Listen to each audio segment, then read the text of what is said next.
Alright guys, how's it going? Eastbayanglers out here. Today we're talking about the California Aqueduct. So today we're talking all about the California Aqueduct, and we're talking, a little bit about what you need to know, what's in the aqueduct, what's good fishing wise and stuff like that. We're going to talk today about an incredible catch out of the aqueduct. And we're going to do some other things that we're going to talk about, but generally we're going to give you some ideas of what to use when you go to the aqueduct as far as baits and stuff like that to target these fish. So let's dig into it. Let's talk about it. The aqueduct is kind of, if a lot of people that are driving by and, they going back and forth to work, or a lot of people that live local to the aqueduct. It's basically, it's free to fish. It's very, it's convenient, and there are a lot of other places, but everything just costs so much money that the aqueduct, seems to be like a really good option. And generally, even when there's a lot of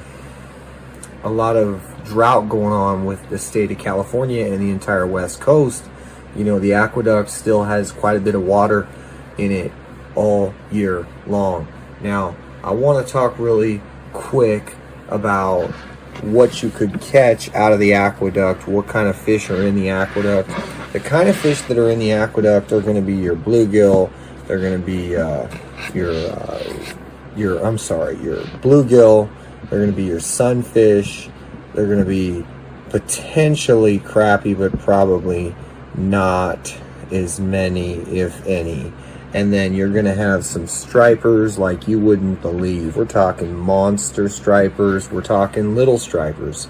Now, there actually was a guy who caught a nearly 70-pound striper. Not quite, but almost 70 pounds out of that aqueduct. And that's just one of the more impressive stripers we've ever had caught in California. It's definitely one of the largest stripers that we've had in the last 2 decades. It's a very much an incredible catch. So the aqueduct generally produces a lot of big striper, and there's also some catfish in there. You guys that like to go catfishing, they do have the occasional catfish, not a large number, but they do have them. I'm not sure if I would eat them or anything out of the aqueduct for that matter. Just a side note, it's a nice place to fish, get away and all that, but it's not necessarily, I don't know if I'd eat the food.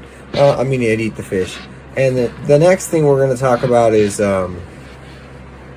they've got some bass in there, but those bass, those largemouth, I believe, probably a northern strain, but I'm not sure of the strain, but just those standard black bass, those are in there, but they're not really in there. There's like, there might be 1 or 2 here and there that get in there for whatever reason, but they're not extremely thick. So the stripers are going to pretty much eat everything in the aqueduct, and that's why, that giant one was caught, because they're pretty much the top predator.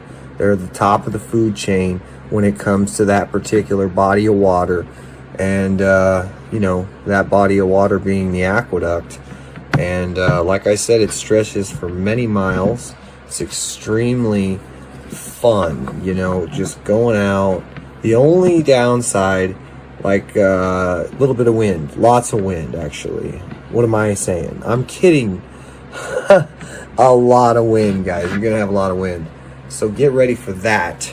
Other than that, guys, it's a great little fishery. And if you're out there and you're just trying to take your kids out there to learn how to fish, don't get too caught up on bait. Now, sometimes bait does matter, if you're using cut bait or if you're using lures, but generally stick to very basic things. So, and you know, don't necessarily use giant size, giant pieces of bait. Smaller portions get better hook sets. But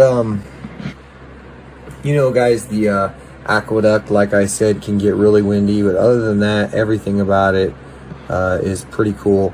You guys just make sure to lock your vehicles when you leave the parking area of wherever you're parking.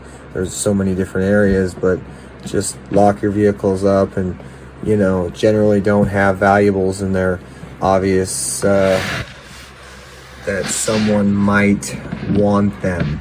So I hope this video helps, guys. Stay tuned for more. We're going to talk about some other things.